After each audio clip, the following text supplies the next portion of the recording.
Sa isang lupain, may isang pink na palasyo kung saan ginaganap ang sayawan ng mga prinsesa.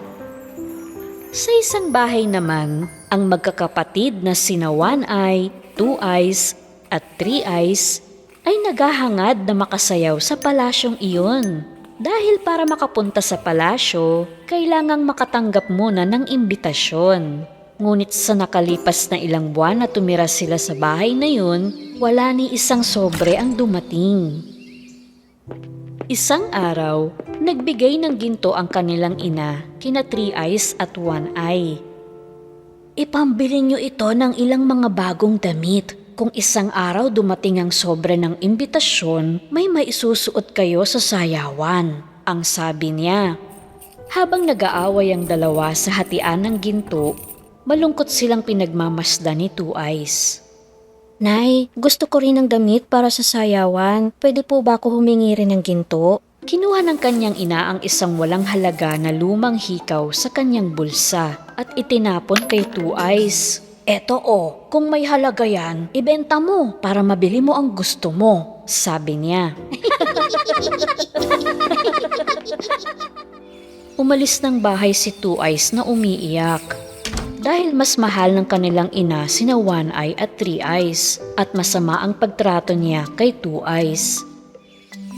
Sa labas ay may napansin si Two Eyes na kumikinang sa gilid ng basurahan. Nang usisain niya, nakita niya na iyon ay isang pares ng pulang sapatos. Susukatin na sana niya yon nang pigilin siya ng pagsigaw ng kanyang ina. Two Eyes, pasok na at maghanda ka ng makakain. Mabilis na pumasok si Two Eyes at itinago ang sapatos sa ilalim ng kumot nang walang nakakapansin.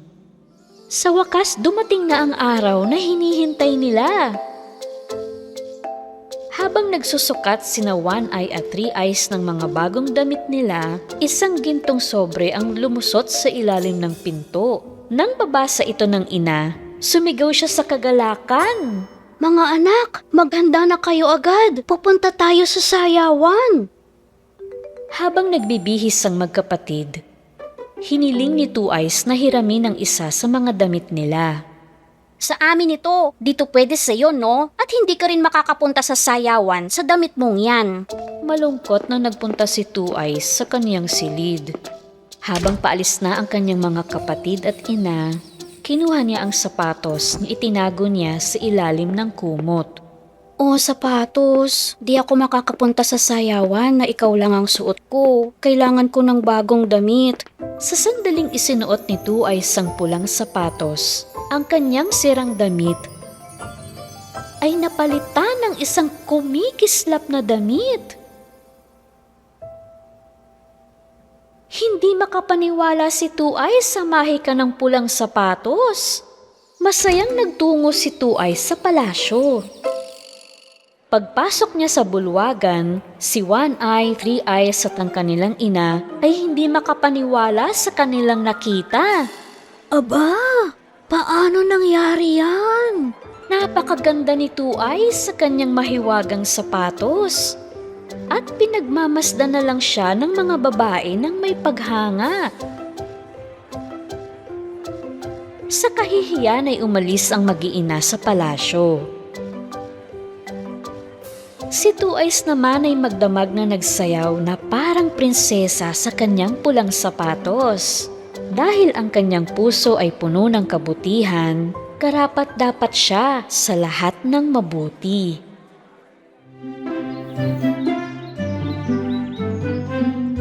Sa isang malayong lupain, isang matandang babae ang may 3 anak na babae. Ang panganay ay may isang mata, ang gitna ay may 3 mata, at ang bunso ay may 2 mata. Mas minahal ng kanilang ina ang panganay at gitnang anak. Ginagawa niya ang anumang gustuhin nila. Salamat po, nanay!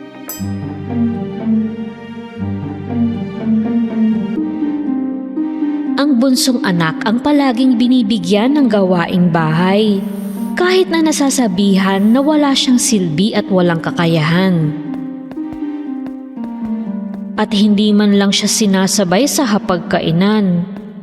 Nay, si Two Eyes ay hindi dapat sumalo sa atin. Dahil wala siyang nagagawang tama. Pero ate, kaya hindi pinayagan ng ina ang anak na may dalawang mata na kumain kasama nila. Binibigay lang sa kanya ang tira-tira matapos nilang kumain. Gayunpaman, nanatili siyang mabait at matulungin. Isang araw, lumapit kay Two Eyes sina One Eye at Three Eyes. Ininsulto siya ng mga ito at ibinato sa kanya ang kanilang mga damit. Hindi mo nalabhan ito ng mabuti. Labhan mo ulit. Umalis ng bahay si Two Eyes na umiiyak. Pumunta siya sa ilog para maglaba ulit. Bakit ganito ang pakitungo nila sa akin? Ano bang ginawa ko sa kanila? Habang umiiyak si Two Eyes, isang diwata ang nagpakita sa kanya. Sinilaw ng diwata ang dalaga sa kanyang nagniningning na damit.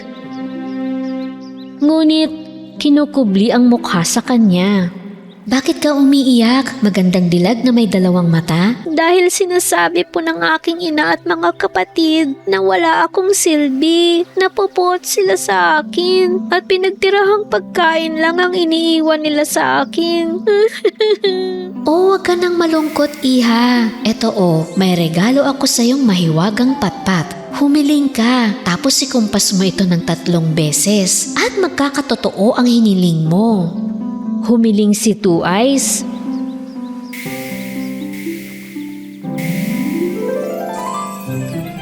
At may lumitaw na hapagkainan na puno ng masasarap na pagkain.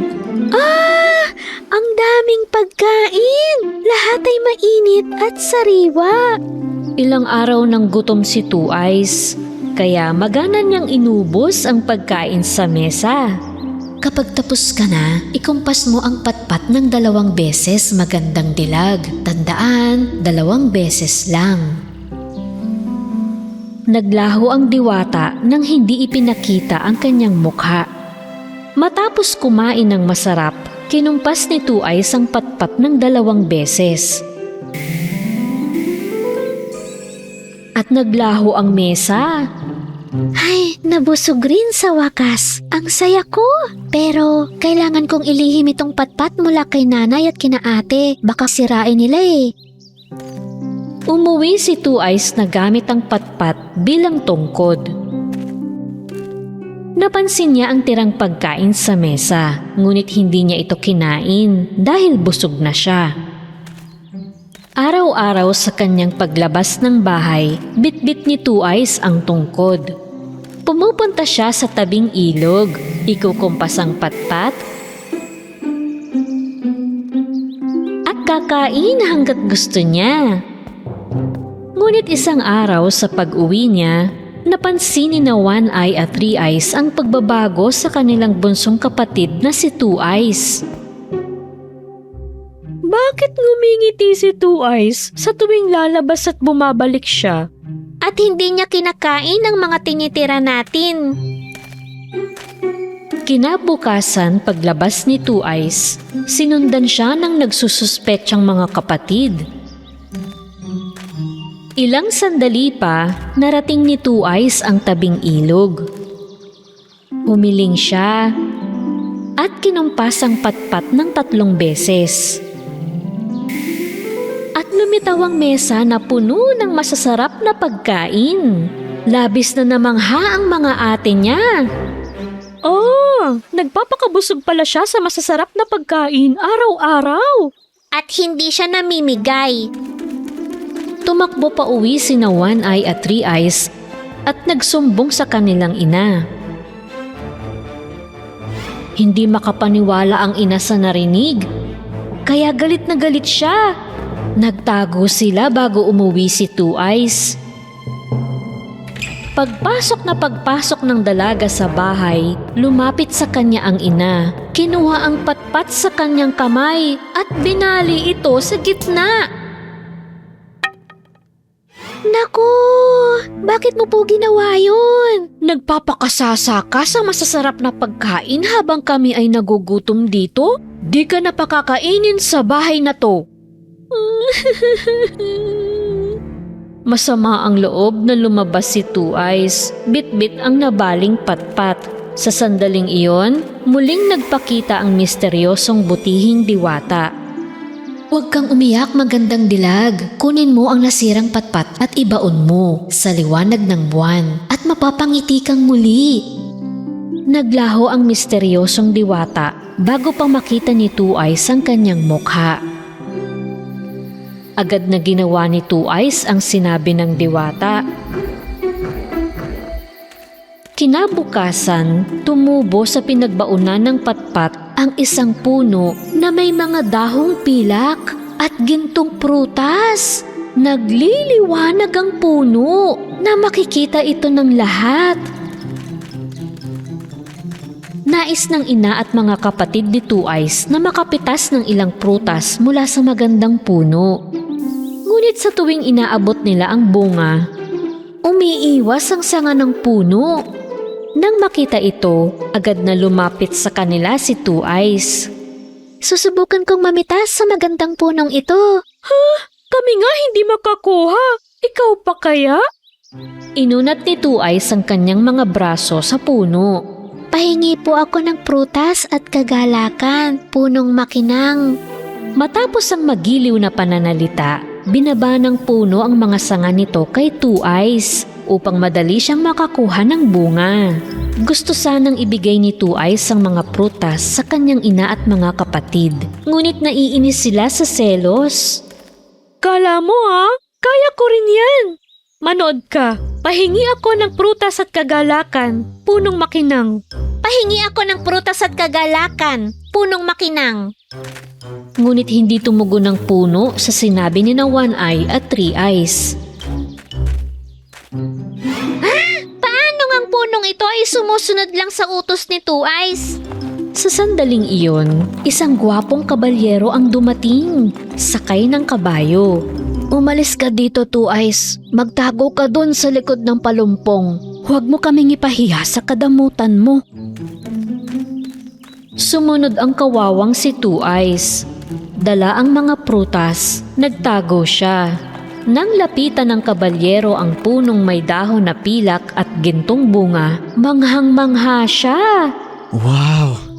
Kung bibigyan ako ng may-ari ng magandang punong ito ng isang sanga ng pilak, gagawin ko siyang pinakamasayang tao sa mundo. Kami ang may-ari ng punong ito. Mabibigyan kita ng pilak na sanga. Tumalon-talon sina One Eye at Three Eyes upang pumutol ng sanga sa puno. Ngunit wala, ni hindi nila mahawakan kahit isang dahon. Kala ko ba sa inyo ang punong ito? Kung gayon, bakit hindi kayo makapitas ng kahit isang prutas? Gustong lumabas ni Two Eyes at ibahagi ang kanyang mga prutas sa kabalyero. Ngunit natatakot siya sa kanyang ina at mga kapatid. Kaya napaiyak na lang siya. At lumitaw muli ang misteryosong diwata. Magandang dilag na may dalawang mata. Kunin mo ang dahon at ilagay sa iyong puso. Mahaharap mo ang kabalyero nang walang anumang takot. Ginawa ni Two Eyes ang sinabi ng diwata at ang kanyang lumang damit ay naging makislap na damit.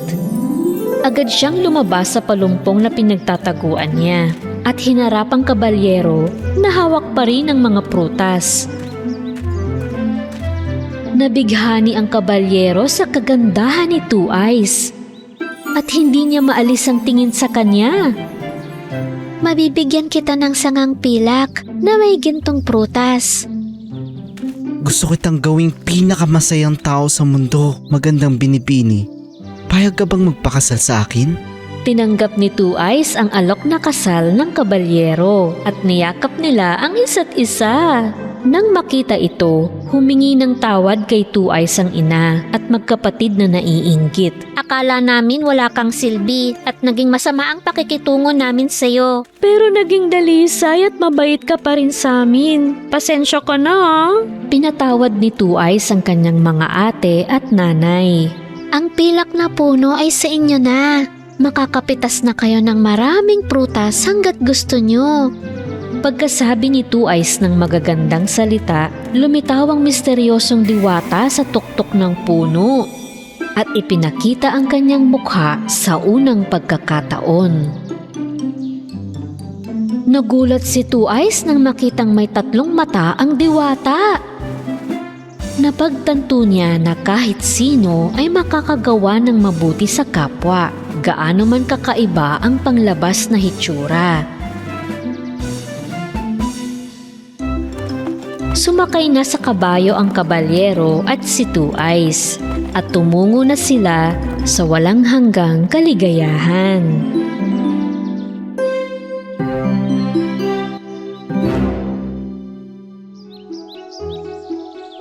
Sa lupaing malayo, may isang matandang hari na may 7 anak na prinsesa na mahihilig sumayaw. Nagkakainggitan ng magkakapatid, kaya ibinili ng hari ang bawat isa sa kanila ng pare-parehong damit upang maiwasan ang away. Pero nagrereklamo pa rin ang mga prinsesa tungkol dito. Sawang-sawa na akong magsuot ng ganitong pare-parehong damit araw-araw. Ako rin. Nung araw na iyon, habang ang pinakabata sa mga prinsesa ay naiinis na naglalakad sa palasyo, nakarinig siya ng malalakas na ingay. Ang ingay ay nagmumula sa kabila ng isang misteryosong pinto sa palasyo. Nang lapitan niya at buksan ang pinto sa pag-uusisa, nagulat siya sa nakita niya. Dahil sa harap niya, may isang pares ng pulang sapatos na kusang gumagalaw. Lumapit ang sumasayaw na sapatos sa prinsesa. Nang isinuot ng prinsesa ang sapatos, nagsimula siyang tumakbo sa hindi kapanipaniwalang bilis. Wah! Ang bilis kong tumakbo! Naglakbay ang prinsesa sa mahaba at maladisyerto na daan, suot ang mahiwagang pulang sapatos. Sa wakas, tumigil ang mahiwagang sapatos sa isang malayong lugar, sa isang sikat na patahian. Maraming magagandang damit dito. Nagtanong siya sa sastre kung ang damit ay pwedeng isuot sa sayawan. Siyempre, ngunit tandaan, ang damit na ito ay nagpaparusa sa makasarili. Binili ng munting prinsesa ang damit at bumalik sa palasyo sa parehong bilis. Hindi pinahalagahan ang sinabi ng sastre. Palihim niyang itinago ang sapatos sa ilalim ng kanyang kama habang ang iba ay natutulog. Dahil ayaw niyang ipahiram ang damit sa mga kapatid, gusto niyang maging kanya lang ito. Sa sumunod na gabi, naroon ang lahat ng mga kapatid niya sa sayawan. Suot ang pare-parehong lumang damit. Pumasok ang ika-7 prinsesa sa bulwagan. Suot ang bagong damit. Nagtataka, tinanong ng mga nakakatandang kapatid ang bunsong prinsesa kung saan niya nakuha ang damit na ito. Ngunit hindi siya umimik. Sumayaw lang siya habang malungkot na pinanunood siya ng kanyang mga kapatid. Lumipas ang mga araw. Gabi-gabi ay dumarating ang munting prinsesa sa sayawan, suot ang panibagong damit. Wala siyang pakialam sa mga kapatid niya na hindi makapunta sa sayawan dahil kailangan nilang sulsihin ang lumang damit. Isang gabi, napansin ng isang kapatid niya ang makintab na mga butones sa damit ng munting prinsesa. Alam niya na ang mga butones na iyon ay matatagpuan lamang sa isang sikat na patahian sa malayo. Ngunit imposible para sa munting prinsesa na makapunta at makabalik sa malayong sastre na iyon sa isang araw lang. Upang matuklasan ito, nagpasya ang magkakapatid na ang isa sa kanila ay magbabantay sa bunsong prinsesa. Saan man siya pumunta, sinusundan siya ng isa sa kanyang mga kapatid at hindi nila siya pinababayaang mag-isa. Sa wakas, isang gabi, nakita ng munting prinsesa na ang kanyang ate ay nakatulog habang nagbabantay. Sinamantala niya ang pagkakataong ito. Agad na sinuot niya ang mahiwagang pulang sapatos at bumili ng panibagong damit sa sastre. Ang dami ko ng damit! Maiinggit na naman ang mga ate ko.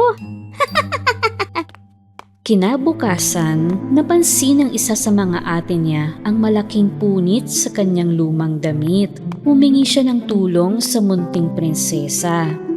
Hindi ako makakasayaw sa sirang damit na ito. Maaari mo ba akong bigyan ng isa sa mga bagong damit mo? Hindi pwede. Akin sila. Ginawa sila para sa akin. At mag-isang tumungo ang munting prinsesa sa sayawan, walang pakialam sa kahit kanino. Habang sumasayaw siya at niyayabang sa mga bisita ang kanyang bagong damit, narinig ng kapatid niya ang kalampag sa ilalim ng kama ng munting prinsesa. Pagyuko niya, nakita niya ang mahiwagang pulang sapatos na gumagalaw mag-isa. Sa sandaling isuot niya ang sapatos, nagsimula siyang tumakbo sa paligid ng mabilis. Wah! Anong nangyayari? Nakalabas siya ng palasyo sa isang kisap mata. Saan siya nagpunta? Nandito lang siya kanina. Grabe, ang bilis niya. Tinawid ng prinsesa ang mga bundok at mga burol sa maikling oras lang. At nang sa wakas ay narating na niya ang patahian, kusang tumigil doon ang mga sapatos. Pagpasok niya, hindi siya makapaniwala sa kanyang nakita. Dose-dose ng magagarbo at maniningning na damit ang nasa harapan niya.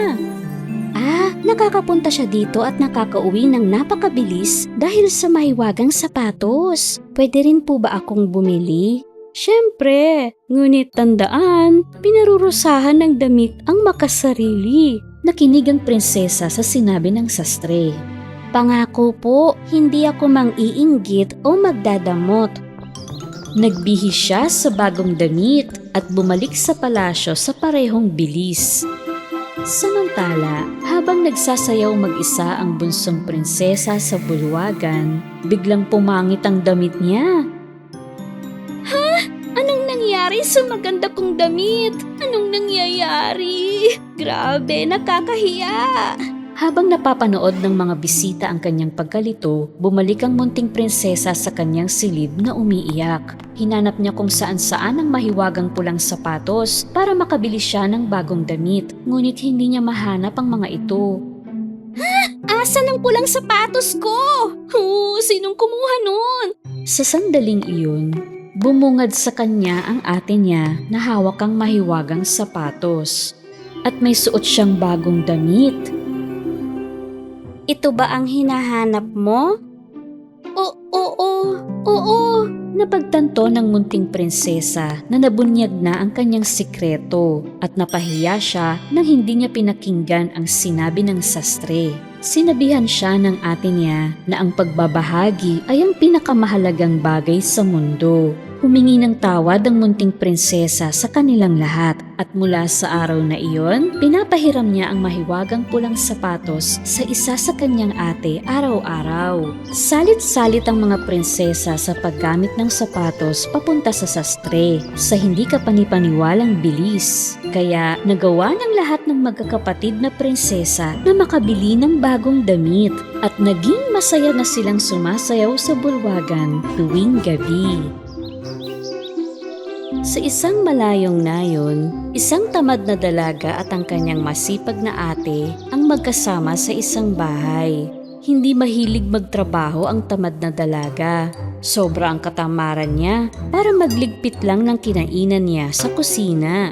Ang masipag na dalaga naman ang gumagawa ng lahat ng gawaing bahay.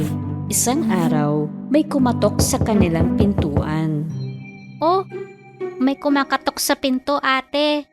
Ikaw na ang magbukas. Kakatapos ko lang magkulay ng kuko eh. Binuksan ng masipag na dalaga ang pinto. Ito ay ang kanilang matandang tiyahin. Kinuha agad ng masipag na dalaga ang bag at pinapasok siya. Sumigaw lang ang tamad na dalaga. Kamusta po, tita? Mula sa kinauupuan niya. Pagpasok ng kanilang tiyahin, nakita niya ang silid ng masipag na pamangkin na malinis na malinis. Ngunit nang makita niya ang silid ng tamad na pamangkin, nakasimangot niyang sinabi, "Ang gulo ng kwartong ito! Kahit saan ay napakarumi." Maya-maya ay natapakan ng matandang tiya ang isang tinidor. Ay, aray, pa ako. Agad na tumulong sa tiya ang masipag na dalaga. Ang tamad na dalaga ay wala man lang pakialam sa nangyari. Pumunta sa kusina ang masipag na dalaga at nagluto ng masarap na apple pie para sa kanyang tiyahin. Hindi kita papayagang umuwi ng gutom, tita. Baunin mo po para may makain ka sa daan. Sabi niya. Nang maamoy ng tamad na dalaga ang matamis na amoy ng apple pie, nakihalubilo na siya. Pahingi rin ako ng pie na yan, ha? Sabi niya. Sinaway ng matandang tiyahin nila itong walang galang na ugali ng tamad na pamangkin. Naglabas siya ng gintong suklay sa kaniyang bag at inabot sa masipag na dalaga. Regalo ko para sa iyong pagkamaalalahanin at magalang na pag-uugali. Natutuwang nagsuklay ng buhok ang dalaga. Sa sandaling dumampi ang gintong suklay sa buhok niya, biglang naging magarbo ang kanyang damit. Ang kanyang buhok ay kuminang at nagkaroon siya ng mga gintong alahas. Pagkakita nito, inggit na inggit ang tamad na kapatid na nasabi niya, Tita, kadalasan mas masarap ang pie ko. Hintay po, ipagluluto rin kita agad. Tumakbo siya sa kusina. Hindi siya naglagay ng asukal dahil ito ay nasa itaas ng istante at mapapagod siya kung aabutin niya ito. Kaya asin ang nilagay niya. Sa halip na mamitas ng mansana sa puno at gayatin ito, sabi niya, Sino ang lalabas ngayon? kaya kamatis ang isinangkop niya. Pinasok niya ang pie sa oven. Ngunit dahil naiisip niya ang makukuha para sa sarili, napatagal ang pagluluto niya. Sa tingin ko, lutong-luto na nga. Inalok niya ang empanada sa kanyang tiyahin. Hindi alintana ang sunog at masamang lasa nito.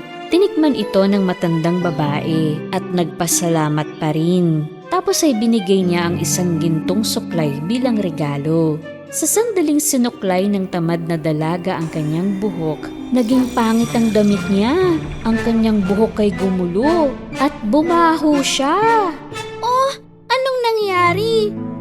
Wala man lang ginto para sa akin? Sabi ng matandang tiya sa magkapatid, bawat isa ay nakamit ang gantimpala sa paggawa niya. Pagkatapos ay lumabas siya ng pinto at umuwi na sa kanyang tahanan. Noong unang panahon, may isang tamad na babae na nakatira sa isang maliit na bayan. Ang dalagang ito ay hindi kailanman nagtrabaho. Sa halip ay paupo-upo lang siya buong araw sa harap ng salamin at nangangarap ng gising. Palagi niyang nirereklamo ang kanyang mga lumang damit, ngunit wala siyang pambili ng bago. Isang araw, naglakad-lakad siya sa bayan at habang nagtitingin siya sa mga tindahan, nabangga niya ang dalaga na nagngangalang Karen. Natumba silang dalawa ng sabay. Ang kumikinang na pulang sapatos ni Karen ang nakapukaw sa mga mata ng tamad na dalaga. Ito ang sapatos na pinapangarap niya. Gusto ko ng ganyang sapatos. Oh, talaga ba? Salamat. Oo, sa tingin ko ay maganda nga. Maaari mo bang sabihin kung saan mo nabili ang sapatos mo? Ipinaliwanag ni Karen na bukod tangi ang sapatos na iyon dahil sadyang ginawa ito para sa kanya. Nalungkot ang tamad na dalaga nang marinig ito. Pero kung bibigyan mo ako ng 3 supot ng ginto, may bibigay ko ito sa'yo. Pumayag ang tamad na dalaga at sinabi pa na siya ay mayaman kahit na wala naman talaga siyang ginto. Gayunpaman, ang babaeng ito na kailanman ay hindi nakapagtrabaho, kinabukasan ay nakakuha ng trabaho sa isang panaderya. Inutos sa kanya ng panadero na gumawa ng 10 tinapay at ilagay ang mga ito sa basket. Nagsimulang magmasa ang dalaga kahit na nahihirapan. Napagod na siya agad sa pagmamasa sa pangalawang tinapay pa lang. Hindi para sa akin ang trabahong ito. Nadudumihan ako. Habang hindi nakatingin ang panadero, nilukot niya ang mga papel na supot sa gilid at nilagay sa basket. Tapos ay pinatong niya sa ibabaw ang 3 tinapay na nagawa niya. Sa gayon ay lumitaw na marami pang tinapay sa ilalim. Wow! Natapos mo agad? Ang bilis mo ah! Magaling! Ito ang bayad kong ginto para sa'yo. Pagkakuha ng ginto ay tumakbo pa uwi ang tamad na dalaga. Hindi na siya bumalik sa panaderyang iyon. 2 bag ng ginto na lang. Kapag kinita ko na sila, magiging akin ang sapatos. Kinabukasan, nakakuha naman siya ng trabaho sa isang tindahan. Inutos ng may-ari ng tindahan na tanggalin ang mga bulok na prutas. Pero ayaw niyang hawakan ng mga bulok na prutas. Ew, masisira ng mga kadiring ito ang aking mga kuko. Nang pumasok ang tindero sa loob, inayos niya ang mga sariwang prutas sa ibabaw at nanatili sa ilalim ang mga bulok na prutas dahil iniiwasan niyang hawakan ng mga ito. Paano mo naayos agad ng napakaganda? Mahusay! Ito ang bayad ko sa iyong ginto. Kinuha niya ang kinita at tumakbo pa uwi. Hindi na siya babalik sa tindahang iyon. Ay, 1 bag na lang ang kailangan ko. Pagod na pagod ang tamad na dalaga sa inakala niyang trabaho at nakatulog siya sa tabi ng bintana. Napapaginipan niyang sumasayaw siya sa isang bulwagan. Lahat ng tao ay humahanga sa kanyang pagsasayaw, suot ang bagong damit at sapatos. Oh, kay ganda niyang sumayaw. Tignan mo yung suot niyang pulang sapatos. Ang ganda, bagay sa kanya.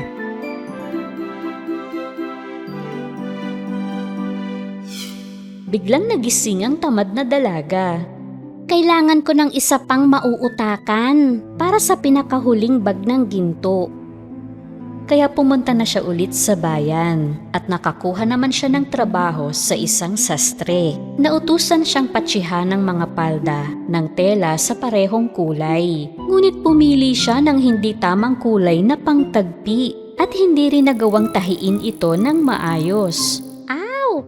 Ang sakit naman matusok sa karayom. Ayoko na ngang ituloy ito.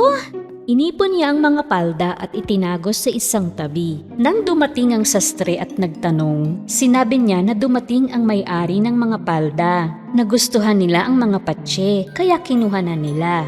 Oh, mabuti naman. Magaling. O eto, dahil maaasahan ka, para sa'yo itong ginto. Agad na kinuha ng tamad na dalaga ang ginto at tumakbo pa uwi. Wala na siyang balak bumalik pa sa sastre. Agad niyang tinipon ang nakatagong mga ginto para ibigay kay Karen. Karen, eto na, 3 bag ng ginto. Kinita ko yan sa sarili kong pagsisikap. Hayan, akin na ang sapatos. Tinanggap ni Karen ang ginto at inabot ang kahon ng sapatos sa tamad na dalaga. Oo nga pala, nakalimutan kong sabihin. Yan ay mahiwagang sapatos. Hindi niya sasaktan ng mga tapat at masisipag na tao. Hindi niya pinansin ang sinabi ni Karen. Agad niyang sinuot ang mga sapatos. Napakasaya niya na naglakad siya sa bayan na sumasayaw. May nakita siyang magandang damit sa bintana. Gusto niyang huminto upang tingnan ito, ngunit hindi umaayon ang sapatos. Hoy! Anong nangyayari? Hindi ko mapigilan. Ano ba to? Tulong! Lahat ng tao sa bayan ay namamangha habang pinapanood siyang nagsasayaw. Tignan nyo, di ba yun yung babaeng yang loko sa atin? Oh, oo, siya nga yan. Nalinlang din ako ng babaeng yan. Ilang oras na pinasayaw ng sapatos ang tamad na dalaga sa pamilihan. Namamagana ang mga paa niya at umiiyak na siya sa sakit. Tulungan niyo ko. Ang sakit na ng mga paa ko. Nangangako ako na magiging tapat at masipag na tao mula ngayon. Ang panadero, ang tindero at ang sastre, lahat sila ay naawa sa babaeng tamad. Kaya tinulungan na nila siya. Hinawakan nila siya kahit nahihirapan at tinanggal ang sapatos sa mga paa niya. At patuloy na sumayaw mag-isa ang mahiwagang pulang sapatos. Salamat po sa tulong niyo. Kahit na nagsinungaling ako sa inyo at walang nagawang tama, tinulungan niyo pa rin ako. Pagkatapos ng araw na iyon, wala nang tumawag sa kanya na tamad na babae dahil sumusweldo siya ng ginto sa pamamagitan ng pagtatrabaho ng tapat at hindi na siya tinatamad sa bawat trabahong makuha niya. Nakabili rin siya ng bagong damit at sapatos na gusto niya. Ngunit ang tanging hiwaga ng sapatos na ito ay walang iba kundi ang kagalakan ng magtrabaho ng tapat.